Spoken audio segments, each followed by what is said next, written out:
Assalamualaikum warahmatullahi wabarakatuh. Anak-anak, kita sekarang tinggal latihan soal transformasi. Jadi transformasi terdiri dari translasi, dilatasi, rotasi, dan refleksi ya. Kita latihan soal saja untuk hari ini. Sebelum pembelajaran kita mulai, marilah kita berdoa terlebih dahulu menurut keyakinan kita masing-masing supaya pembelajaran kita kali ini bisa bermanfaat bagi kita semuanya. Amin. Silakan berdoa. Selesai. Kita awali membahas tugas yang lalu. Ini yang lalu sudah kita gambar ya. Kita tinggal menentukan rumusnya saja. Perhatikan, titik A negatif 1,2 didilatasikan dengan pusat P.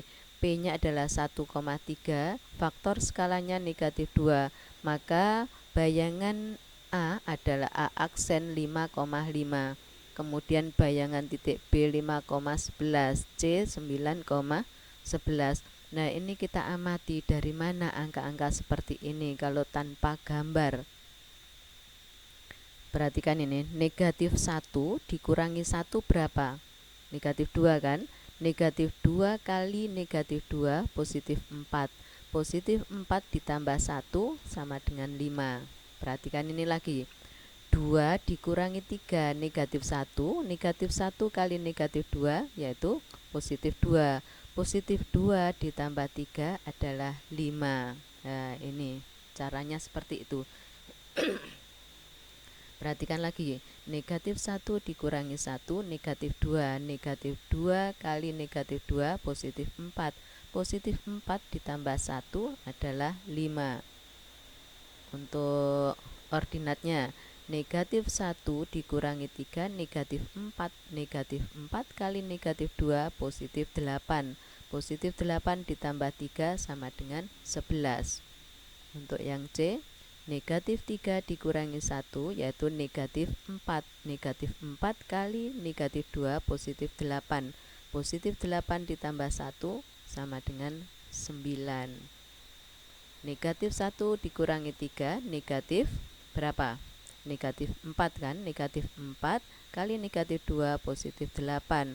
Positif 8 ditambah 3 adalah 11. Nah, berarti ini kalau titik M, A, B didilatasikan dengan pusat P. P adalah X, Y, faktor skalanya K. Maka bayangan titik M atau M aksen adalah seperti tadi, A dikurangi X, kemudian hasilnya dikalikan K, terus ditambah dengan X. Seperti ini. Untuk ordinatnya, B dikurangi Y, kemudian dikalikan K, setelah itu ditambah dengan Y. Nah, inilah anak-anak koordinatnya ya. Jadi rumusnya seperti ini. Paham ya?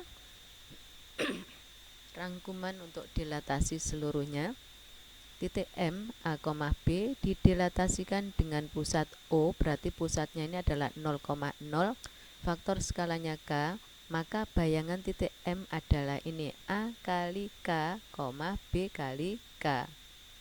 Dikatakan faktor pembesaran apabila K lebih dari 1, K kurang dari negatif 1. Dikatakan faktor pengecilan apabila K ini lebih dari negatif 1 kurang dari 0. Misalnya bilangan negatif seperempat, negatif setengah ya. Kemudian dikatakan faktor pengecilan apabila K lebih dari 0 kurang dari 1, misalnya seperempat, setengah, sepertiga ya, dan lain sebagainya. Untuk yang terakhir ini M, A, B seperti tadi ya. Jadi didilatasikan dengan faktor skala K, pusatnya P. P bukan 0,0 tapi X, Y. Berarti ini adalah A dikurangi X terus dikalikan K. Setelah itu masih ditambah lagi dengan X. Untuk ordinatnya, B dikurangi Y, kemudian hasilnya dikalikan K, hasilnya ditambah lagi dengan Y ya, seperti ini ya, nanti supaya dihafalkan ya, untuk semuanya ini dimengerti dan juga dihafalkan. Kita latihan. Tunjukkan apakah gambar yang berwarna biru merupakan hasil dilatasi dari gambar yang berwarna merah. Biru ini, apakah hasil dilatasi dari yang berwarna merah? Ya, dilatasi pembesaran ya, menjadi lebih besar. Untuk yang B yang berwarna merah menjadi biru, berarti ini juga dilatasi pembesaran. Untuk yang C, bagaimana ini? Dari merah ke biru, ini 2 kali transformasi, yaitu diputar dulu baru digeser, dirotasi lanjut translasi ya. Untuk yang D, dari merah ke biru, ini diapakan ini? Direfleksi atau pencerminan ya, dicerminkan, cerminnya berada di sini. Kita lanjut nomor 2. Gambar yang berwarna biru ini merupakan hasil dilatasi dari gambar berwarna merah. Tentukan faktor skala dan jenis dilatasinya. Nah, perhatikan, ini gambar biru hasil dilatasi dari yang berwarna merah. Caranya perhatikan, kita tentukan koordinat. Misalnya kita pilih B aksen, kalian boleh memilih A aksen, C aksen boleh, B aksen dengan B. Kemudian untuk mencari faktor skala itu kan OB aksen dibagi OB kan, berarti 8 dibagi 4 2, 6 dibagi 3 2, berarti faktor skalanya adalah 2. Pembesaran apa pengecilan? Pembesaran ya, jadi merah ke biru menjadi besar. Sekarang perhatikan ini, dari merah menjadi biru. Kita lakukan hal yang sama, kita pilih koordinat, pasangan koordinat Y aksen dengan Y. Kemudian faktor skalanya adalah OY aksen dibagi OY. Berarti negatif 1 dibagi negatif 4 menjadi positif 1/4. Negatif 1 dibagi negatif 4 positif 1/4. Berarti faktor skalanya adalah positif 1/4. Pembesaran apa pengecilan? Ya, pengecilan. Jadi merah menjadi biru, ini pengecilan. Kita lanjut. Nomor 3.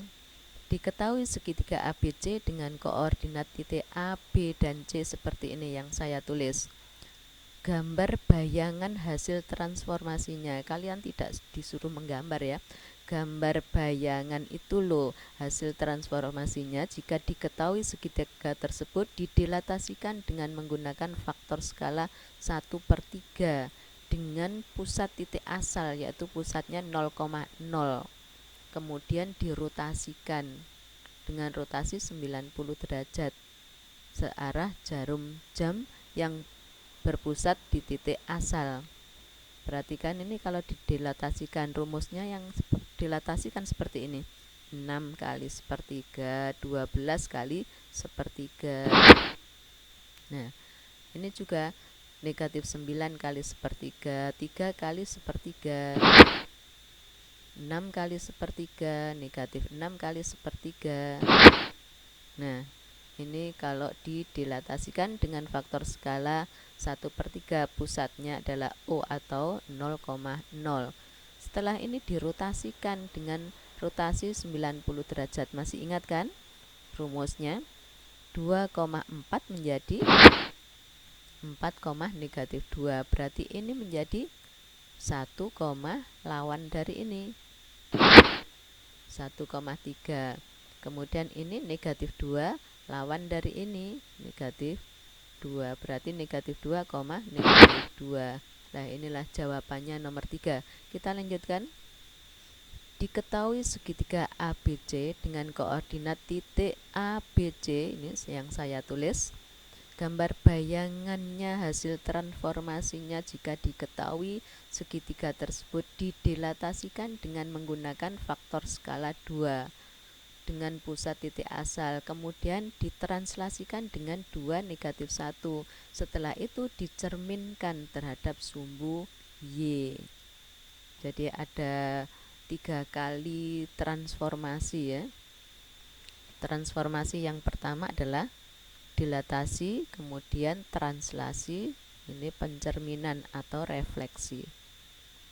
6,12 didilatasikan dengan pusat O atau 0,0, faktor skalanya 2. Berarti ini kita kalikan 6 kali 2, 12 kali 2 ya. Nah, seperti ini hasilnya. Ditranslasikan dengan 2 negatif 1, 12 tambah 2, 24 tambah negatif 1. Dicerminkan terhadap sumbu Y, maka A 3 aksen karena ketiga kalinya ditransformasikan menjadi negatif 14,23. Sekarang ini kita lakukan kali 2 ini. Hasilnya ini ditranslasikan, tinggal nambah saja negatif 18 tambah 2, 6 tambah negatif 1. Nah, dicerminkan terhadap sumbu Y, berarti ini menjadi berapa? Positif 16,5. Untuk yang C, 6 kali 2, negatif 6 kali 2.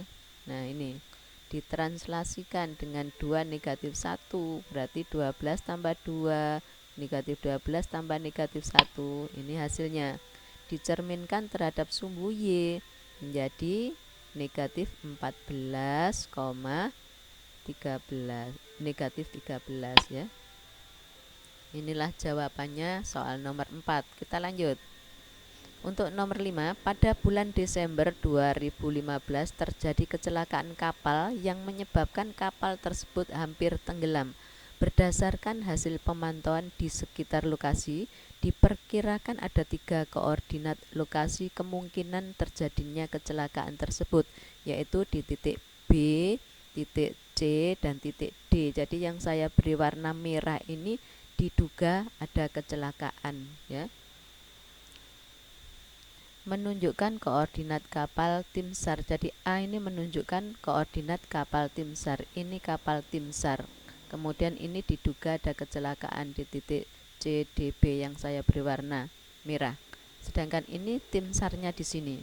Tentukan translasi yang harus dilakukan oleh kapal tim SAR jika ingin menuju titik B, C, D. Kalau menuju titik B berarti ke kanan 1, 2, 3, 4, 5. Kemudian ke bawah 1, 2, 3, 4, 5, 6. Berarti 5, 6 translasinya. Kemudian ke titik C 1, 2, 3 ke kanan, dilanjutkan 1 ke atas, berarti translasinya 3, 1. Ke titik D 1, 2, 3, 4, 5, 6, 7, dilanjutkan ke bawah 1, berarti translasinya adalah 7, negatif 1. Ya, inilah jawabannya. Kita lanjut. Nomor 6, kecelakaan kapal berada pada radius 4 ya. Ternyata ada informasi bahwa kecelakaan kapal pada radius 4, satuan dari posisi kapal tim SAR ini. Menurutmu pada titik mana kemungkinan tersebut terjadi lokasi kecelakaan di antara C, D, B? Yang terdekat radius 4 adalah radius 4 itu di sini ya. Ini. Nah, ini berarti di titik C ini. Maka ternyata kecelakaan ada di titik C, bukan di D, bukan di B. Lanjut ya. Selain menggunakan kapal tim SAR, yang berwarna hijau ini, diketahui ada kapal lain yaitu kapal Marina Emas. Ini yang saya beri warna kuning, yang dapat membantu para korban di lokasi kecelakaan kapal. Lokasi kecelakaan kapal berdasarkan jawabanmu pada soal 6 tadi adalah ini kan, C. Dengan posisi koordinat di titik E, menurutmu kapal mana yang akan terlebih dahulu sampai ke lokasi terjadinya kecelakaan? Jadi antara tim SAR dengan kapal Marina ini kalau ingin menolong kecelakaan di C, mana yang lebih dulu nyampenya? Tim SAR apa kapal Marina Emas? Kalau tim SAR ini berarti ke kanan 3 terus ke atas 1. Ini ke kiri 2, ke atas 2. Berarti mana yang lebih duluan nyampe? Bersamaan kan, karena jarak yang ditempuh sama. Ini 3, 1. Ini negatif 2, 2. Jadi jaraknya sama. Berarti kapal tim SAR dengan kapal Marina Emas ini bersamaan nyampe di lokasi kecelakaan. Tugas anak-anak, segitiga KLM berkoordinat K, L, dan M seperti ini. Setelah 2 kali didilatasi berturut-turut yang berpusat di titik pusat atau titik 0,0 ya, dengan faktor skala yang sama. Jadi 2 kali didilatasi dengan faktor yang sama. Bayangan akhirnya memiliki koordinat K double aksen. Ya, double aksen ini berarti didilatasikan 2 kali ya. Menghasilkan K 3,1, L double aksen 1,2, M double aksen 2, negatif 2 ya. K double aksen tadi 3,1. Tentukan faktor skala K yang digunakan untuk dilatasi segitiga KLM menjadi segitiga K double aksen, L double aksen, M double aksen. Ya anak-anak, saya kira sudah cukup jelas. Terima kasih atas perhatian kalian. Saya harap kalian tetap semangat dan jaga kesehatan kalian masing-masing. Wassalamualaikum warahmatullahi wabarakatuh.